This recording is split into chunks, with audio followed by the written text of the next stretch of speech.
Welcome, welcome, welcome. It is our special where we're going to chat all things NFL draft. We are here with the girls. We got Beth in the house. We got Laura here. Ladies, welcome back. How's everything been? Good. Well, sad without football. Look. What's that? Sad without football. Like, the draft was so exciting because we hadn't had football for a few months. Yeah. Yeah, I was good without it for a minute. For a minute. You know what? I am getting excited again. Like, starting to hear the draft, starting to hear names again, starting to hear how teams are kind of building up and the game plan. I'm getting excited now. You know, I'm a planner, so I'm getting excited now that teams are rebuilding and starting their plans. So I think I got excited when I found out that we were getting Mike Evans. Like, think I dropped whatever I had in my hand at the time. I was like, bro, we just got Mike Evans. Like, and of course, for those who don't know, I live in the Tampa Bay area. So, you know, Bucs fans were not happy with me. We were taking their golden child. Apparently, Mike actually was offered more to stay in the Tampa Bay area, and he declined it to come out to San Fran. And there's been, you know, some things happening. And so I was getting really excited heading into the draft. And then, you know, Laura, you posted that beautiful image on our social media of, you know, how do we feel about our draft? And now I want to go back to talking about Mike Evans. But we will get into all of those things. Ladies, where did you watch the draft from? Because I think one of us has a very fun story about where we were watching the draft from. I think that would be Beth. I mean, I wasn't really watching the draft, unfortunately. I was following as best I could while I was camping. There's nothing like Girl Scout camping with a bunch of 11-year-old girls to put you in the mood for football and something not related to a bunch of 11-year-old girls. So I kept getting updates from everybody and hearing everything that was going on. It was fun. We had a great time. The weather held out for us. I don't know if we'll be taking those girls camping again anytime soon. But it's something everybody needs to learn how to do. So it was a good time.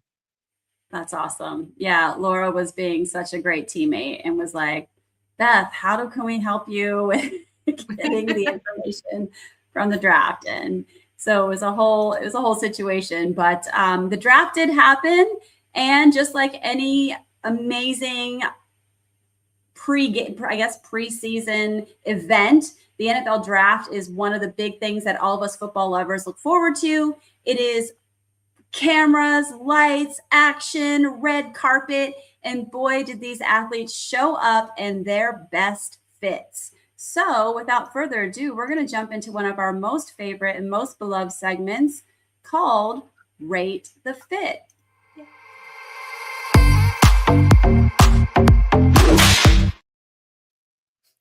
Woohoo! All right. So Laura hooked a sister up and got some stuff started in here. So we're going to start with Arvell Reese. He had the Reese Pieces inside of his suit set up. Laura, do you have any insight on this? I mean, from what I read, it was actually sponsored by Reese's, which I suppose that's what you do when a kid is getting drafted probably pretty high up in the draft and his name is Reese. So, but I just love that because obviously you couldn't see it on the red carpet unless he, you know, opened his coat. So I just love that he's got this little hotel room, just, you know, snapped photo. But yeah, apparently it was a full-on sponsored Reese's peanut butter cup, Reese's Pieces situation. So I just love that he did that. That's awesome. I will that say, seems like it's a theme, though, right? Wasn't there a Heinz 57? Just getting ready to say. Yep, I was just getting ready to say that the sponsors and the ability to, you know, put your product on full display was out there. Was it you, Beth, or was it Laura? Which one of you put in the chat that Heinz 57 was doing a spotlight. I think I put it in the chat, but I never didn't look to see who was the 57th pick. So maybe this was bad that we had this conversation without, unless somebody's better than me and pulled it out. Well, no, I read it. So it was fascinating. Beth was like, man, they're really coming through. Like, this is brilliant. So Heinz 57, we all know is the number 57 has always been associated with them. So they decided to like sponsor the 57th pick. And whoever got that position or was drafted at the 57th pick overall, they were going to get a lifetime supplies of ketchup. And all Heinz products. They got everything. Really? Yeah. The mustard, the mayo, all of it. The barbecue sauce. Who was 57th? Was Jones. Logan Jones. Yeah. But you know, if you watched it, because I specifically watched for that, right? They didn't really like this, the announcers didn't really make it a deal. Like you just kind of saw it in the background, like the 57th man, or what do they call it? Man of 50, what did they call it? They called it something. And there was not like a thing. I was looking for like a moment and there wasn't. It was kind of a letdown. But strong work, Heinz. Right. So they needed to pay that extra little bit to get the jacket so that they could have presented him with a jacket, and then it would have been a bigger deal. They should have had somebody. They should have had somebody dressed as the Heinz 57 ketchup bottle and been out there. All I see is the Oscar Mayer Wienermobile coming across the stage, like ketchup being sprayed out from the fans. No, that's not going to go over well. I mean, I think that would do a lot on social media. So. Also, yeah, I think we need to clip that because that would be a great one to share later. Yes. Let's move on to Mansour Delane, looking smooth in a what would you call that? Like a plum? I was calling it mauve when it was on the screen. It looks a little darker in this photo, but yeah, it's like light purple, and purple is kind of the in color. Like a lot of people were wearing purple, but I thought this one, the monochrome mauve kind of situation, was really cool. Yeah, it was very nice. For sure. And I think that, well, this is one of my favorites. So this is Carnell Tate. He was in a white, and I think like a white, off-whitish bone. I'll call it bone white. It was like a short jacket, but he's in all bone white. He's iced out with a nice cross at the neck. Watch is popping through. I mean, he had the whole thing looking really good. So he was one of my favorites for sure. You don't see very many guys in a cropped jacket, so that was nice. That's I noticed it right away. I'm like, is his jacket cropped? Yeah, and he's got like the perfect body for it. Like I think it's a good. He's so slim. Right. Not every body can carry off, can pull off a crop jacket. And back to the purple. This was the one I was trying to find. The Caleb Downs. Caleb Downs also had like a deep. I would call this a dark plum looking suit, but I picked this picture because his smile is just so radiant. He went to Dallas, but that's the last nice thing I'll say about you, Caleb. Let's see. Caden Proctor. It's another kind of like, it looks bluish, but I think in some light, it also looked a little purple undertones. I don't know if you saw that. I remember, on stage it looked more purple than in this picture. It might be the background color that's really drawn out the blue here. Yeah, so to your point, like the purples were on display. We have two more. David Bailey. He just looked so like clean. This is a nice tux. It's got the shades going. He just looked like he was like ready to go to prom. Yeah, well, yeah. Yeah, but super, or stand up in a wedding. I was going to say go for a waltz. I don't know, start waltzing.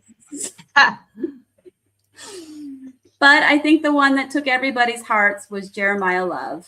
Yes, he is so sharp in this. So handsome. Such a. I love is it like paisley or whatever that pattern is on that brown suit is just So good. So good.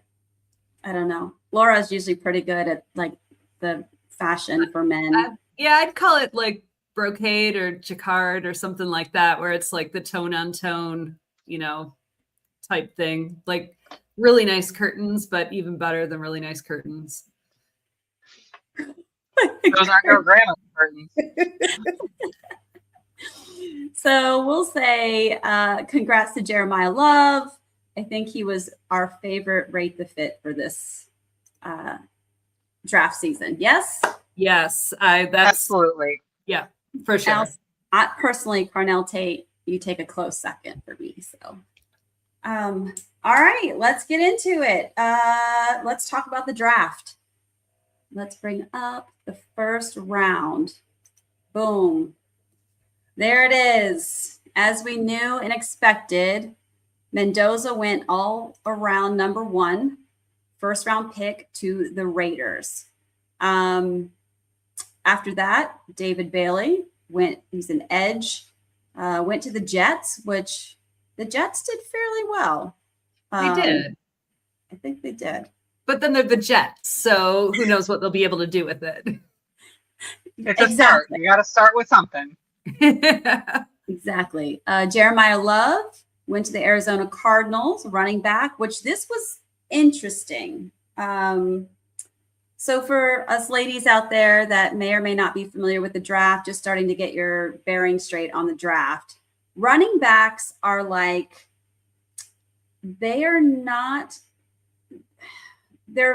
of course a very important part of the team, but in terms of draft capital, they're not usually the type of athlete you want to draft in the first round because the tread on their tires gets worn down very quickly, right? So they kind of have a short, air quote, life expectancy in the NFL. And so you when you're drafting, you tend to want to draft like an edge, a quarterback, a tackle. You want to boost up your offensive line, your defensive line. Of course, quarterbacks, they tend to go first rounds, maybe a generational talent of a wide receiver, or, something like that will go first round. Running backs, it's tough. And so there's been some criticism about him going third overall. Ladies, what are your thoughts on this pick for the Arizona Cardinals? Well, I think, he has the potential to be one of those top talents in this role. Right. And I remember a couple of years ago when the Lions drafted Jahmyr Gibbs, there was the same thing. People said the same thing. Like, why'd you draft him so early in the draft itself? And it turns out we were right. So because Jahmyr Gibbs, he is going to be spectacular. He has been for his, few years in the league so far. So I actually think Jeremiah Love, he was expected to go relatively high. And I think he might prove it. So we'll see. Hopefully that doesn't turn out to be a bust. Hopefully he's as good as they say. So, but the proof is never there until they actually start playing. Beth? Yeah, their quarterback situation, for the Cardinals isn't great.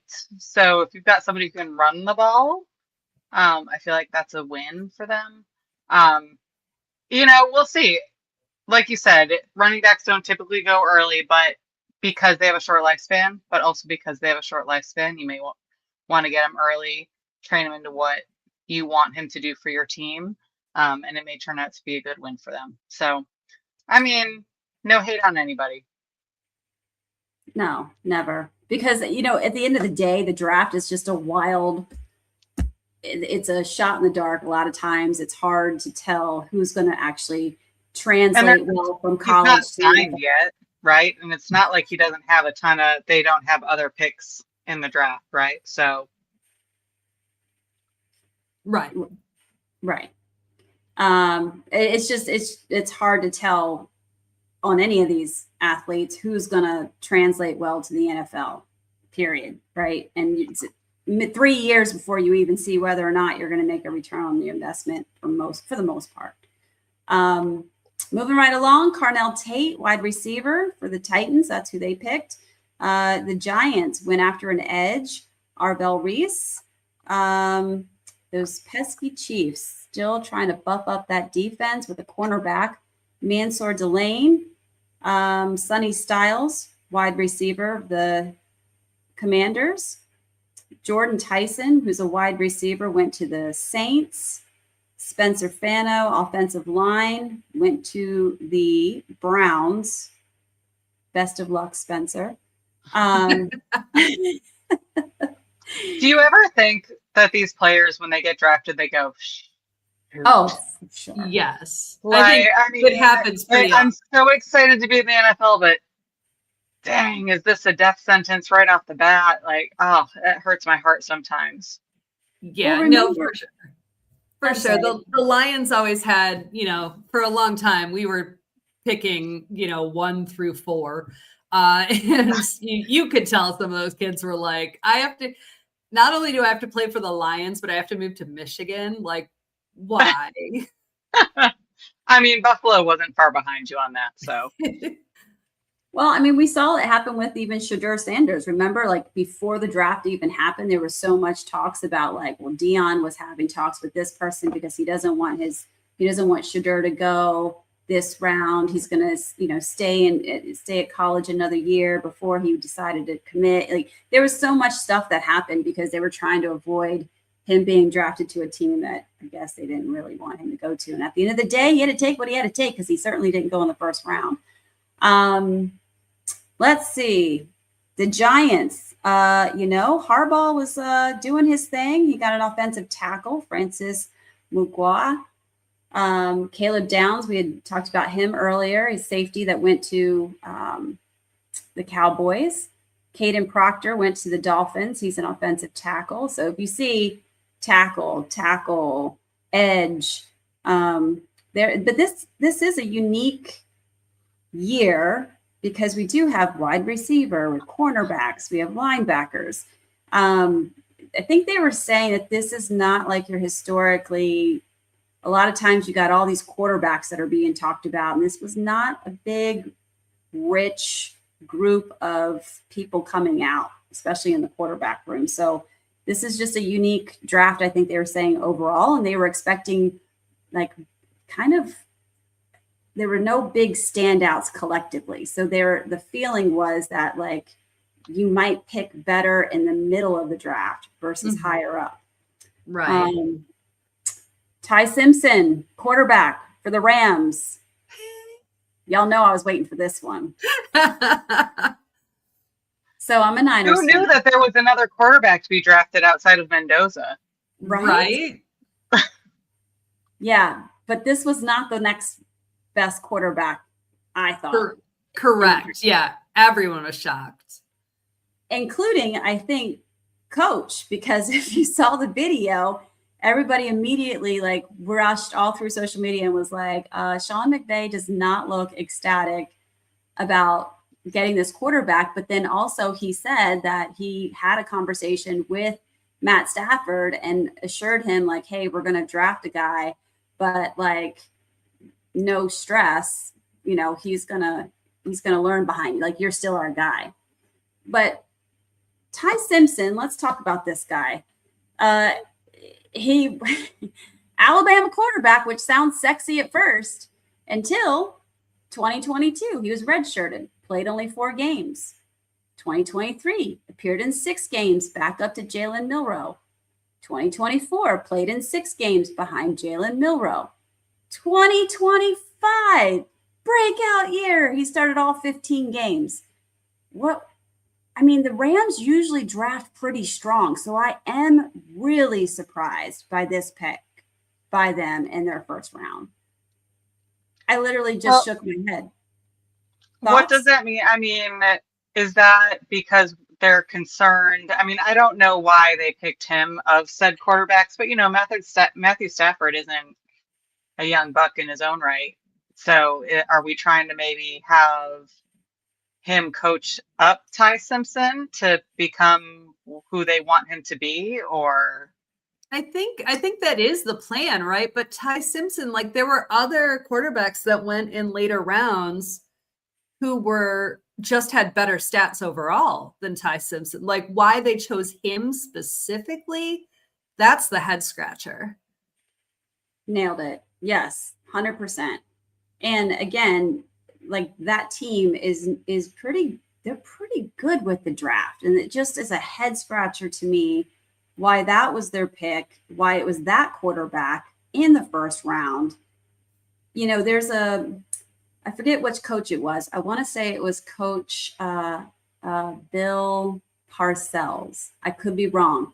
He wrote a book, and in the book, he talked about how he picked out his quarterbacks. And he talked about like they have to have experience, like number of games. And there was some criteria that he had on how you hit on a quarterback in the draft. And experience is one of the top ones. Now, I will take my team and talk about that briefly because we brought in a guy like Trey Lance. And Trey Lance didn't have a historically very strong resume in terms of amount of games played. And so where is Trey Lance now? Well, it's funny. We should talk about him because his brother got drafted in this draft. But you look at Brock Purdy, who was picked very last of his draft class, right? And he had the experience. He played all the games and he didn't miss, when he was in Iowa. So where are both of those quarterbacks right now, right? So again, head scratcher for me. I'm happy because I don't want the Rams to get better in any way, shape, or form.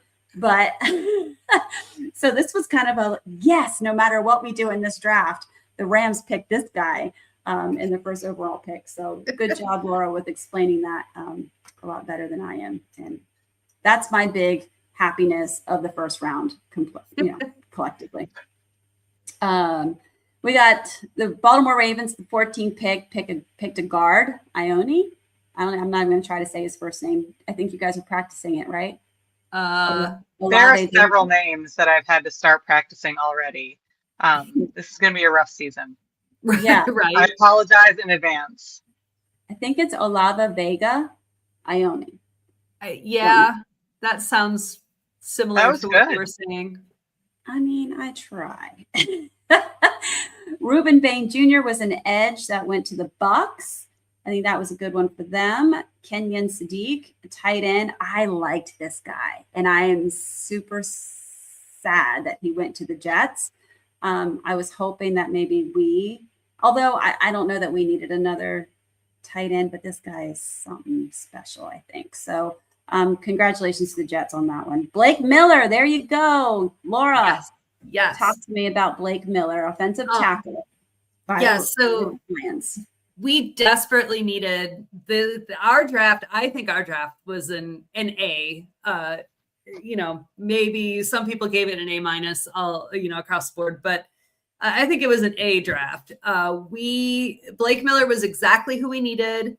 And we got him, we didn't have to trade up for him. He was still there. For a tackle, I think, he's going to really strengthen what we've got. The current rumor is we're going to move our right tackle. Oh gosh, it's been too long since I've watched football. Our really fantastic guy over to left tackle. And then this guy will take on right. So, I mean, our offensive line is looking a lot better than it did last year. And we haven't, even gotten to practice. So I think this is a fantastic pick. I'm super thrilled. And it's who they said we were going for. So, it doesn't always happen that way either. No, you guys did rock it out. I think, you were already strong coming in. So you got to just have the opportunity to fill a couple blanks there. Speak to us about this one. Caleb Banks, defensive tackle for the Vikings, because they're in your division. Yeah, I mean, whatever. Whatever. Okay. Yeah, I'm not, he wasn't on our radar at all. I didn't even realize he was on their radar. So we'll see. We'll see how that ends up working out. All right. We got Monroe Freeling going to the Carolina Panthers, another tackle, defensive tackle. Makai Lemon is a wide receiver that went to the Eagles. Not Pittsburgh. like who he was talking Not to. Right. And so that was kind of an interesting thing too, that they were kind of battling over him. It sounds like he was planning on the Eagles, or I'm sorry, planning on Pittsburgh, right? Right. Yeah, and Pittsburgh might have missed him by one spot, right? and that's who came up next. Womp womp. So instead of a wide receiver, they had to pick a defensive tackle. I'm sorry, offensive tackle. Max Ihenaker. Ihenaker, yeah. We'll learn them all before if they make their teams, we will learn them before they worry about it when they make the team. Exactly. We got a couple edges that came around in 22 and 23. So the Chargers picked Akeem Messidor, and of course the Cowboys picked Malachi Lawrence. I did like Malachi Lawrence. I did too. Yeah, that was a good pick. But Dallas, I hate to give it to them. I think they did pretty good. Ooh, that hurts me to say that. Browns got Concepcion at wide receiver. That hurt me. I wanted Concepcion. You texted that in the group chat, I believe, when it happened. Well, because we traded. I don't know if we traded with them for that position, but that, we traded somewhere, and I was like, but we did want him. But we did know that there was a good chance he wouldn't make it that far. So, and all we've heard all year long is what? Josh Allen needs someone to throw the ball to. Right. I may have said that once or twice. I mean, everywhere you look. And, there goes KC Concepcion to the Browns in the 24th pick. I'm sorry, Beth. I know that one hurts. It's okay. Dylan Thieneman, safety, went to the Bears. Great pick for the Bears. I actually had my eye because the 49ers, we were kind of looking to have a safety, I think was a need. And we wouldn't have gotten to him anyway. But that hurt that it went to the Bears. Kalen Rutledge, guard, went to the Houston Texans. Chris Johnson, cornerback for the Dolphins. Caleb Lomu, tackle, went to the Patriots. Oh, we haven't talked about the Patriots, ladies. Table it. Peter Woods, defensive tackle, went to the Kansas City Chiefs. Omar Cooper Jr. Okay, this is where Niners people, we kind of fell apart because we were supposed to have the 27th pick. We traded down and then traded down again to the 33rd pick. A lot of 49er fans wanted Omar Cooper, a wide receiver. Omar Cooper Jr. went to the Jets, and then we ended up with a different wide receiver. And so our wide receiver room is very full.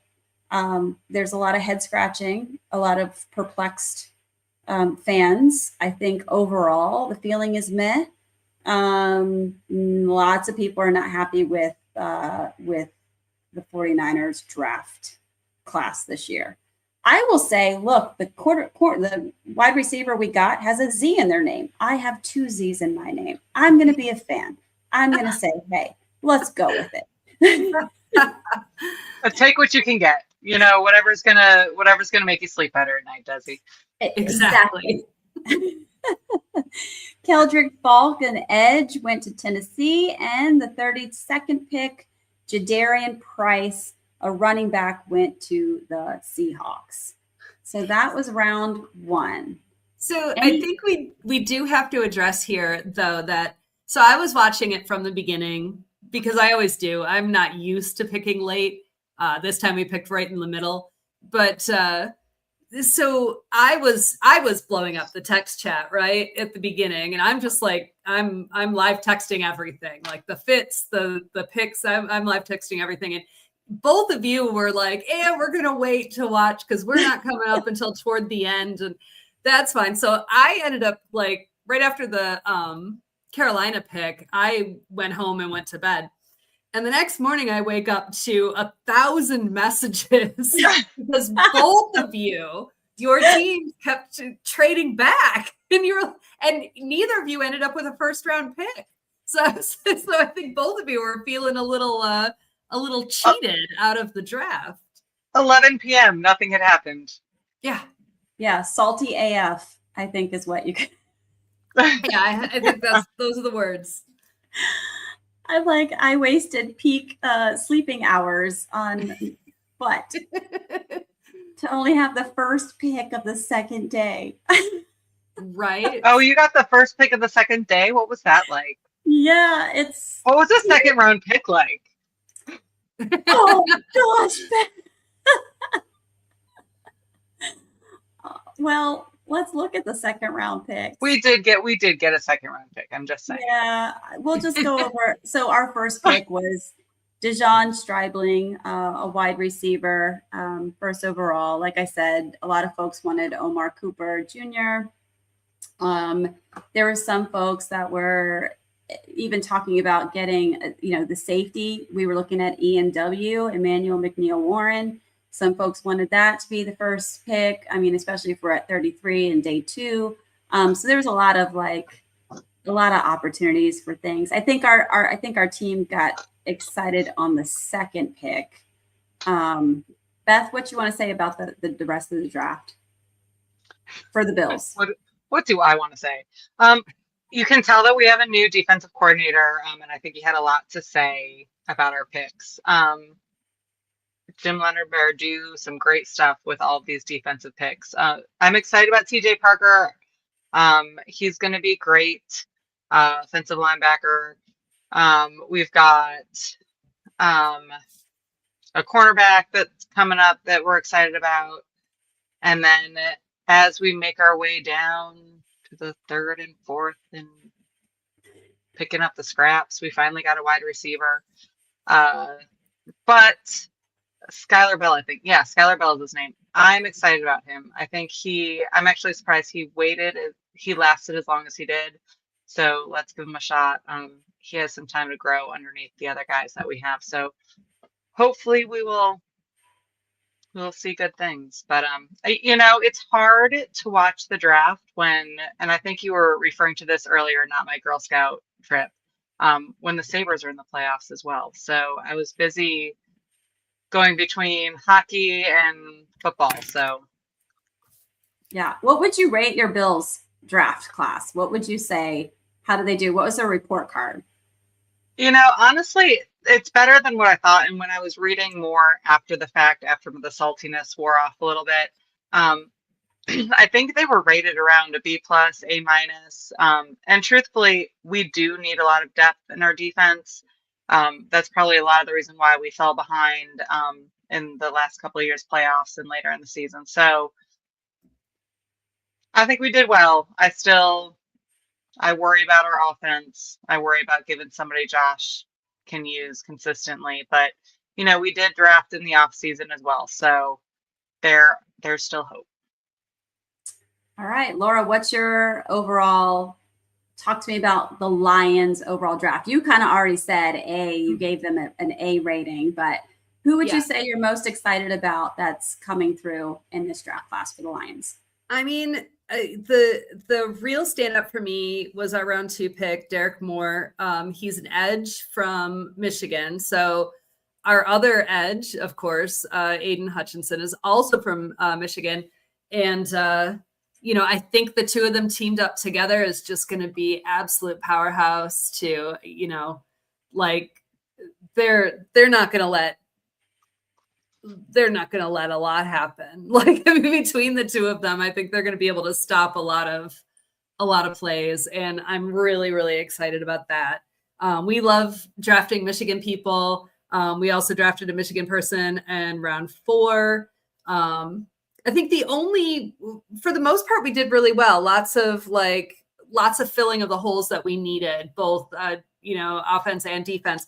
I think the biggest head scratcher for us was round 5, where we drafted a random wide receiver, which we don't need. But then I was reading that they thought he could be a replacement or, a backup for Khalif Raymond, who has special teams returner. So he's like a fast kid that, might be good in that position. So I can see why they went with that. So we'll see who makes the team at the end of the day.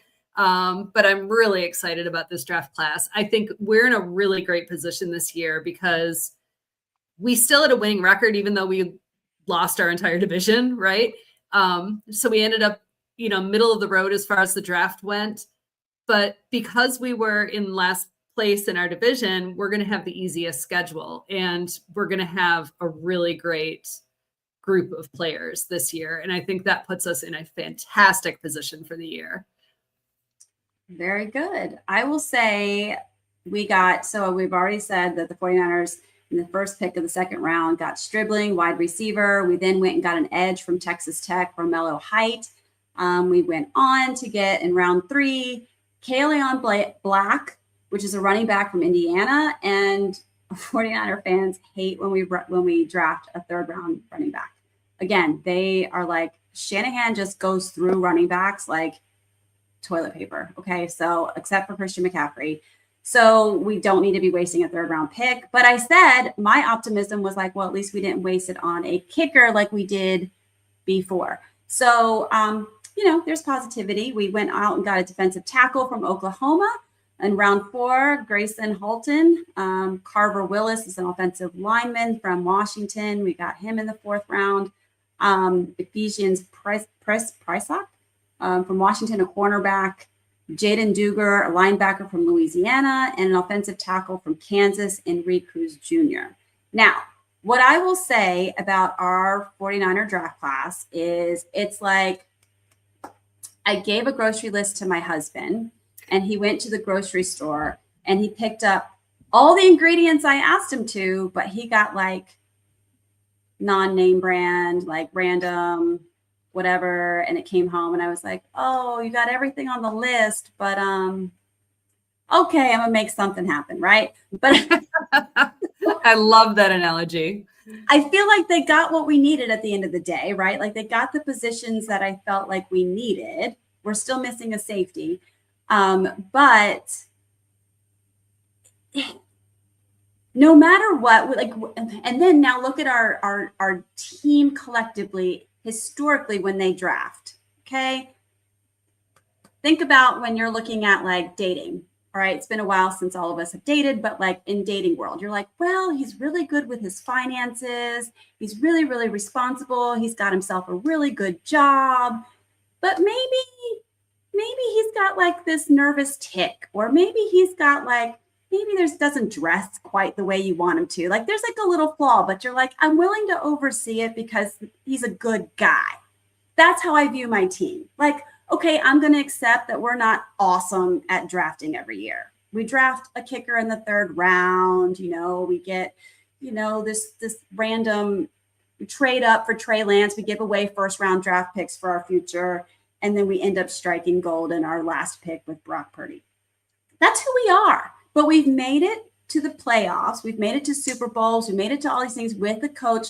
He's proven that like he can make lasagna with basic ingredients, right? So he can get those basic ingredients and still make an amazing meal. So that's kind of how I view it. I like make peace with it. I don't expect a lot. My expectations are low for draft for my team.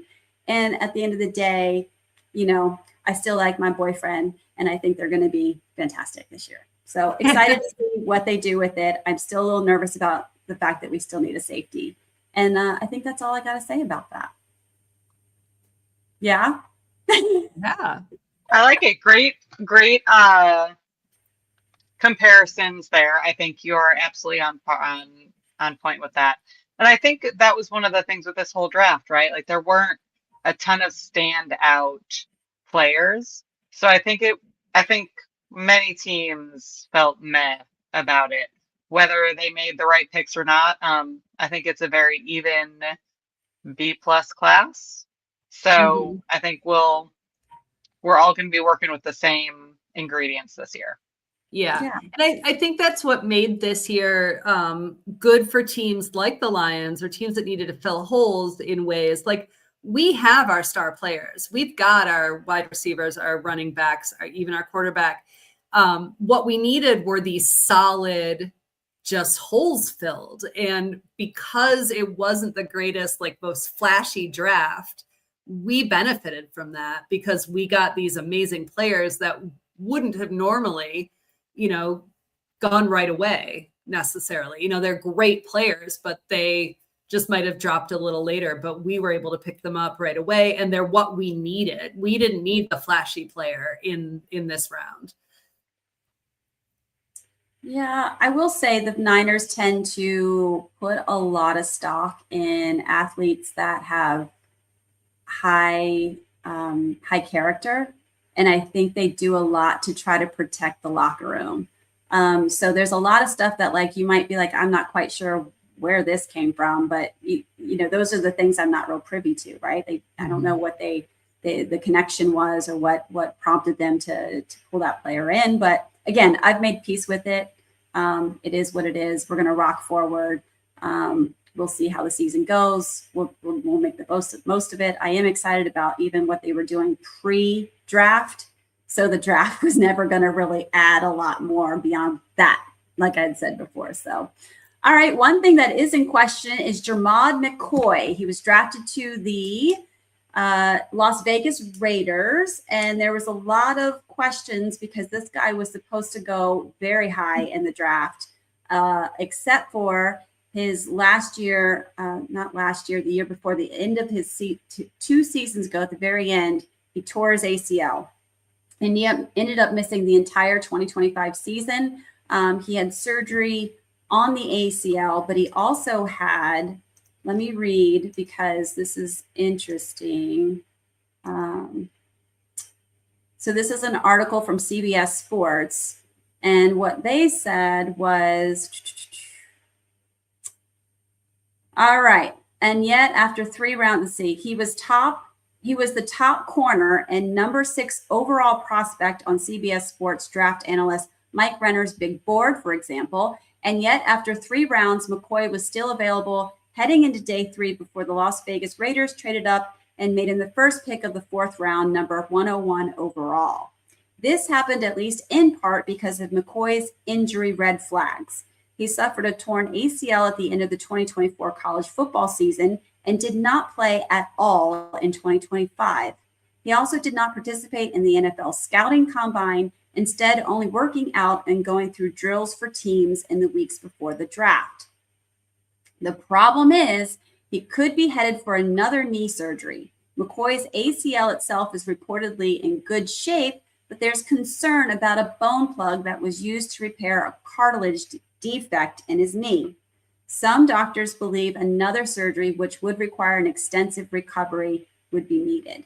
So we're going to head into our next segment called, where is it? Here we go. Sports and medicine. Let's get into it.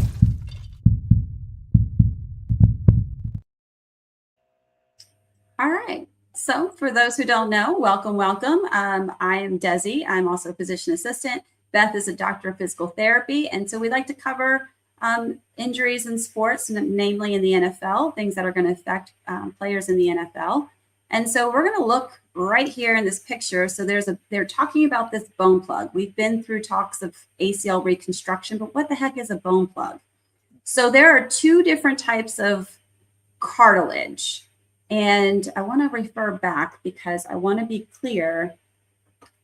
It says cartilage defect in this article. And I'm not sure that when I was researching if it was for sure a meniscus or if this is a cartilage defect. So I want to cover both. So there's cartilage that covers the outside part of the bone that you see here, right? So there's that white part that covers the bone is cartilage. It's not meniscus. Meniscus is a different type of cartilage, but this is a cartilage that covers the bone. So you can get what's called an osteochondral defect, which is a spot in the cartilage that is not there. And so you can do something like a bone plug to fix that, okay? And so what that would look like once it's patched, boom, there you go, right? So that kind of speaks to it for itself. But then you also have where your meniscus, which is what we often call the cartilage of our knee. It's the shock absorbers in the knee between the femur and the tibia. And these, if they get torn up, can be replaced. It's called a transplant, and there is kind of a bone plug that happens. And if you're looking at the image here, on the right side, there's a horseshoe-shaped ring. That's your cartilage. You have two horseshoe-shaped rings, one on the inside and one on the outside part of the knee. That horseshoe can be completely replaced by a cadaver meniscus. So you can take a cadaver, take that out, but the way they take it out is they take out a part of the bone that the meniscus is attached to. They take out a part of the bone and the meniscus and another part of the bone where it's all anchored. So that, think of the horseshoe, and at the bottom of the opening part of the horseshoe is two bone pieces that are all connected. So you have this one big piece so that when you put it into the new knee, you're taking and you're drilling into the new, the patient's knee. You're drilling a hole in one spot and drilling a hole in another spot where those two plugs are going to anchor in. And then you suture in the horseshoe all the way around the bone. Okay, so it keeps the horseshoe in place. Where you've put the plugs in, that there's a suture that goes through the bone that then anchors to a different, in to hold the bone plug in place. Okay, don't know if you really can picture that if you're listening to this, but if you want to hop on to our YouTube channel, do @Girlfriends in Football, you'll be able to go onto this video and see what we're talking about here. So that is a different type of bone plug, and that's actually called a meniscus allograft transplant. Allograft means that it's been brought in from a cadaver, and of course it's replacing the meniscus. So in this athlete, I'm not sure which way this is, but he had an ACL reconstruction along with a quote end quote bone plug. Right. And the reason why we're doing a bone plug over, when you look at like an ACL repair or you just sew things back together, or other injuries, the reason why you need to do a bone plug is because there's no true blood supply to the actual cartilage, whether we're talking meniscus, whether we're talking just the cushiony part over the bone, like the first picture that you were showing. Because of that, it won't heal on its own, right? There's no way to actually regenerate cartilage. Once it's gone, once it's torn, it's torn. Once it's not going to re-heal. It's not going to reconstruct itself. So you need to do that bone plug because that plug is what allows blood supply to the new bone to heal and stabilize and create an actual surface that you can work off of. The problem with that, like you said, Dezi, is that, we're now moving bone to bone. We're introducing possibly a foreign body from another human into it. So that causes, it may not take, there might be infection. If it doesn't take and it doesn't heal correctly, there's the possibility of having to do it again. And I think that's one of the big concerns with this draft pick was they were unsure if another surgery was going to be required. And if that's the case, does he even will it be enough to allow him to play even in the future? So it creates a big question mark on his viability in the NFL when you're talking about a guy that big, moving around an already possibly unstable surface, unhealed surface. Yeah. And so again, I looked up and I found a study where they looked at the meniscus transplant along with ACL reconstruction. And this is what it said. This is from the NIH website. In one review published in 2023, there was a report on 24 studies with 328 patients to compare outcomes after bone plug, bone bridge, and soft tissue fixation techniques. And so let's see, what did it say? Oops, that's not what I wanted to, let me see if I can find it. Hold on.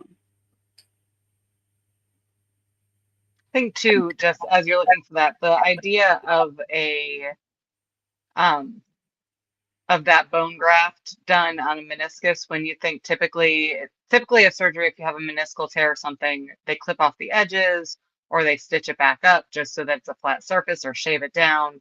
Um, it had to have been a pretty serious injury for them to have to replace it. And I could be wrong, Desi, but I don't hear about that happening very often. Yeah, where is the part? This is good stuff. I can just find it. It's a long one.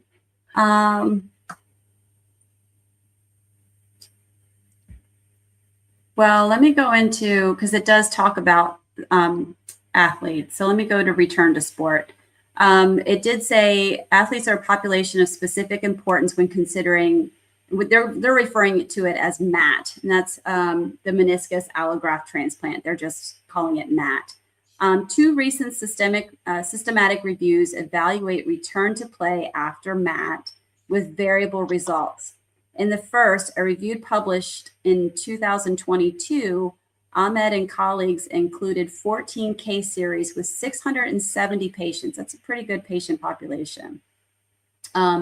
They noted only 2 studies with return to play rates of less than or equal to 50%, while the other 12 studies reported return to play rates ranging from 73.5% to 91.7%. So that's pretty good.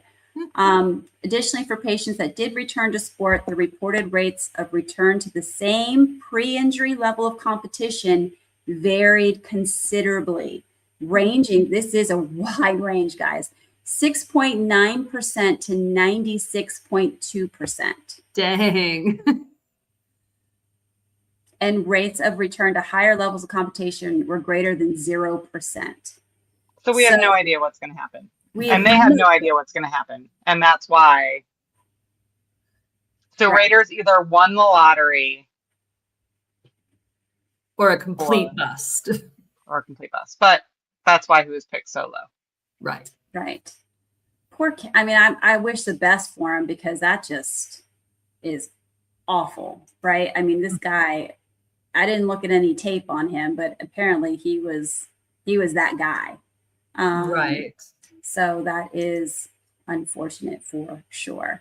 But right. Yeah, good enough to end up in the draft, right? Good enough to be to hang his hopes and dreams on a football career, and then and right now he's in limbo, right? To possibly know either he could still hang all his hopes and dreams on this football career, or it's over. And so that's a tough one for this kid. So yeah, I think I read an article that said if he has to go through and have another surgery, that basically his career's over. It's not looking great, like, because it's going to take another 6 months ish to rehab from it, and then additional question marks. So wish the kid the best, because this is their dream, right? This is all they've worked on from such a young age. So hope for the best for that guy, and not only just for career wise, but just in life. Like, that knee is going to be a tough knee to live with, long term. He might be heading for a knee replacement, at a much younger age than the rest of us too. So, so hopefully you guys learned a little something. Bone plug is a thing. And it can be magical for a lot of us, but there's a lot of question marks still depending for this guy. Which is why all these athletes as well, like James Cook, who just got his degree this year, he graduates May 8th from University of Georgia. Our bodies don't last forever in these sports, guys. Get your degree, keep your brain healthy, be smart. Yes. Congratulations, James Cook. I know. Speaking of injury, George Kittle was seen. He's walking around in normal stuff. And then, my man, Fred Warner, has been completely cleared to return without any restrictions. So, woohoo! And we got his boy Dre Greenlaw back. So, so you'll be fine. Don't worry about the draft. You guys are fine. And I'm still worried about George Kittle's Achilles, but still a little worried about that. What else? What else, guys? What else is happening that you want to chat about? I think I brought up, we have not talked about the New England Patriots. Do we still not want to talk about the New England Patriots? I don't, frankly. I think we can have those conversations later in the season. Yeah. The only thing I did want to mention was the Eagles pick, the undrafted or the never played a day of football in his life Yes. guy from Nigeria. I mean, how cool is that? To this international pipeline for the NFL is kind of an interesting story. So the guy's name is Uar Bernard, and he is from some tiny tribe in Nigeria. Never played a day of football in his life. He didn't play sports until he was 16, like organized sports until he was 16.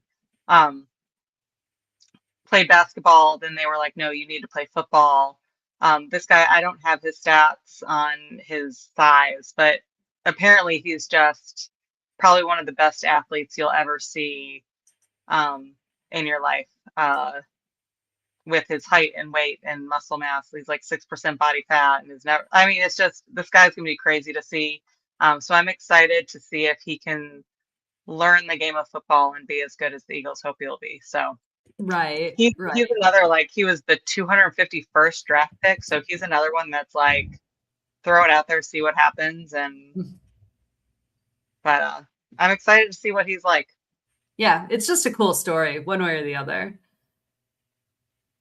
Well, there's also a midshipman from the Naval Academy that was also drafted. Wide receiver Eli Heidenreich, selected in the 7th round. That was pretty cool. I saw that too. And I think there was also defensive tackle Landon Robinson, were the first Navy duo since 1956. Wow. That's cool. Pre-Super Bowl era, so that's pretty awesome. That is pretty awesome. So what was your favorite story of the draft, Laura? Oh gosh, I was just paying too much attention to my team. I was not. Oh, I did see, who was it? Was it our rate the fit pick? He and his entire family were in coordinating suits, the brown suits, but they cute. had pictures of the whole family on the inside. Yeah, and it was just so adorable. I loved that. Like, I was watching with my friend Julie, my neighbor, who's a big Carolina fan, and her favorite thing about the draft is the moms. She gets so teary-eyed when the moms see their sons get drafted and they're crying and she's crying, and that might have been one of my favorite parts. Oh, well, speaking of moms, I'm going to do it because I'm a mom. My son he signed with Harding University for track and field. So that just happened past Monday, and I was super proud. Congrats. So he'll continue his track and field career in Arkansas, but I'll deal with the crying for that later. But right now we're super proud. So yay. Yay. Congratulations. Thank you. Well, I think that wraps it up, ladies. That was it. It was so good to see you. So good to get together and chat football again. We're going to do this all over again. Are we going to do the when the schedule comes out? Should we do the schedule release? I'm all for it. At the very least, if you're watching and you're not already on our social medias, follow us on all of the platforms. We'll let you know if we're going to do the schedule release. It was fun last year. It drops like at exactly 8:00 on, or whatever. Yeah, I think 8:00 on Wednesday. So it's a perfect time to do it. Plus then we can plan our trips. That's it. So that's Sounds good to me. All right. Sounds good. We'll see you for that. We are Girlfriends in Football, and you can find us on Instagram, YouTube, and Facebook. And that is the best way to reach out to us. Make sure you inbox us what your thoughts were and how your teams did in this year's NFL draft. And we'll see you again next time. So you guys take care and happy football. Go Sabres and go Bills.